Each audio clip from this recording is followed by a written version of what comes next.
not cease to fall for several hours, and we must have sailed under it for nearly 40 miles, perhaps farther.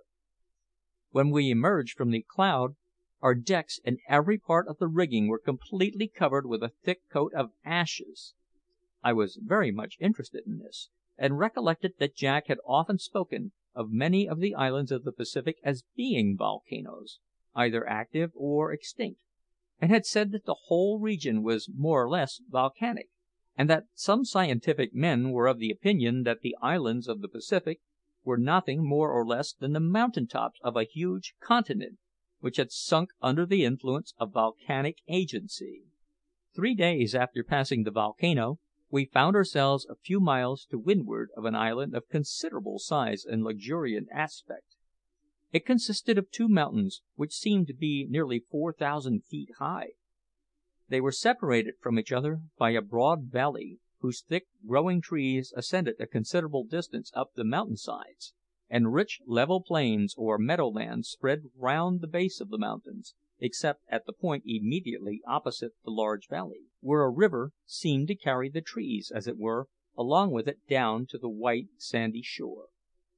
The mountain tops, unlike those of our Coral Island, were sharp, needle-shaped, and bare, while their sides were more rugged and grand in outline than anything I had yet seen in those seas.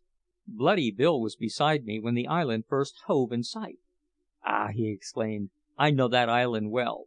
They call it Emo." "Have you been there before, then?" I inquired. "Ay, that I have, often, and so has this schooner. 'Tis a famous island for sandalwood.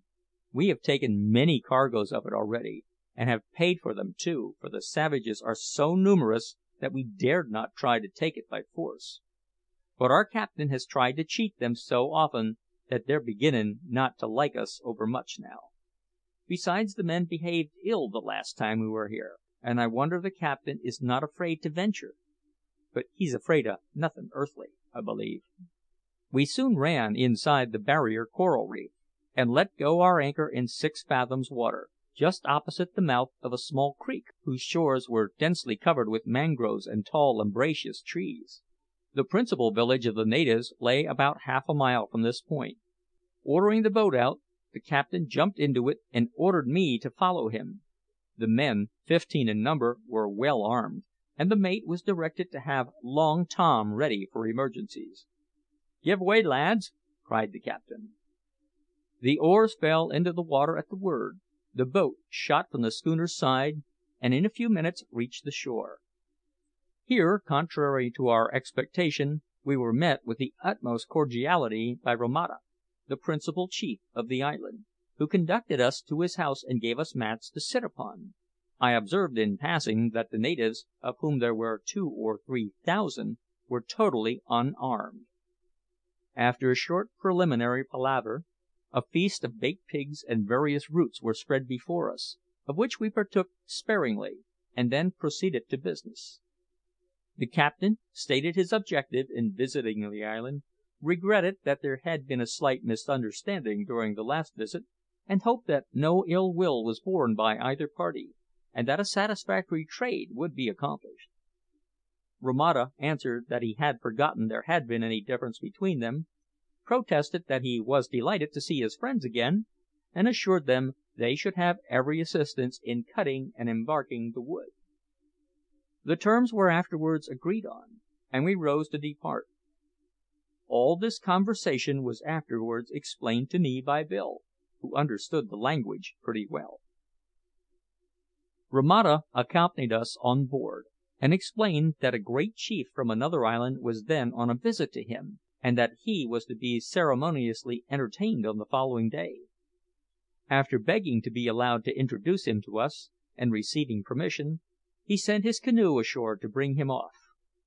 At the same time, he gave orders to bring on board his 2 favourites, a cock and a paroquet. While the canoe was gone on this errand, I had time to regard the savage chief attentively. He was a man of immense size, with massive but beautifully moulded limbs and figure, only parts of which, the broad chest and muscular arms, were uncovered; for although the lower orders generally wore no other clothing than a strip of cloth called maro round their loins, The chief, on particular occasions, wrapped his person in voluminous folds of a species of native cloth made from the bark of the Chinese paper mulberry. Romata wore a magnificent black beard and moustache, and his hair was frizzed out to such an extent that it resembled a large turban, in which was stuck a long wooden pin. I afterwards found that this pin served for scratching the head, for which purpose the fingers were too short without disarranging the hair. But Romata put himself to much greater inconvenience on account of his hair, for we found that he slept with his head resting on a wooden pillow, in which was cut a hollow for the neck, so that the hair of the sleeper might not be disarranged. In 10 minutes the canoe returned, bringing the other chief, who certainly presented a most extraordinary appearance, having painted one half of his face red and the other half yellow, besides ornamenting it with various designs in black. Otherwise he was much the same in appearance as Romata, though not so powerfully built. As this chief had never seen a ship before, except perchance some of the petty traders that at long intervals visit these remote islands, he was much taken up with the neatness and beauty of all the fittings of the schooner.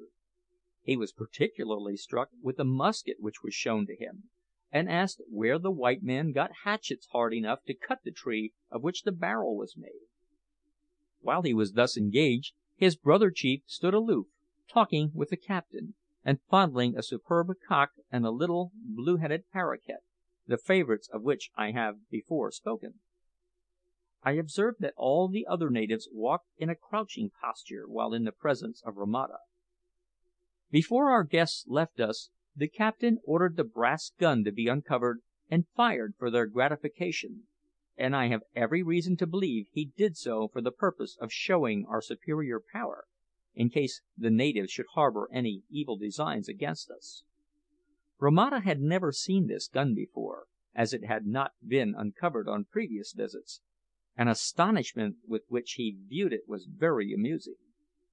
Being desirous of knowing its power, he begged that the captain would fire it, so a shot was put into it. The chiefs were then directed to look at a rock about 2 miles out at sea, and the gun was fired. In a second the top of the rock was seen to burst asunder and to fall in fragments into the sea. Romata was so delighted with the success of this shot that he pointed to a man who was walking on the shore, and begged the captain to fire at him, evidently supposing that his permission was quite sufficient to justify the captain in such an act. He was therefore surprised, and not a little annoyed, when the captain refused to fire at the native and ordered the gun to be housed. Of all the things, however, that afforded matter of amusement to these savages, that which pleased Romata's visitor most was the ship's pump. He never tired of examining it and pumping up the water. Indeed, so much was he taken with this pump that he could not be prevailed on to return on shore, and sent a canoe to fetch his favourite stool, on which he seated himself and spent the remainder of the day in pumping the bilge water out of the ship. Next day the crew went ashore to cut sandalwood, while the captain with 1 or 2 men remained on board, in order to be ready, if need be, with the brass gun, which was unhoused and conspicuously elevated, with its capacious muzzle directed point blank at the chief's house. The men were fully armed, as usual, and the captain ordered me to go with them to assist in the work. I was much pleased with this order, for it freed me from the captain's company, which I could not now endure, and it gave me an opportunity of seeing the natives. As we wound along in single file through the rich, fragrant groves of banana, cocoa nut, breadfruit, and other trees, I observed that there were many of the plum and banyan trees with which I had become familiar on the Coral Island. I noticed also large quantity of taro, roots, yams, and sweet potatoes growing in enclosures. On turning into an open glade of the woods, we came abruptly upon a cluster of native houses. They were built chiefly of bamboos, and were thatched with the large thick leaves of the pandanus, but many of them had little more than a sloping roof and three sides with an open front.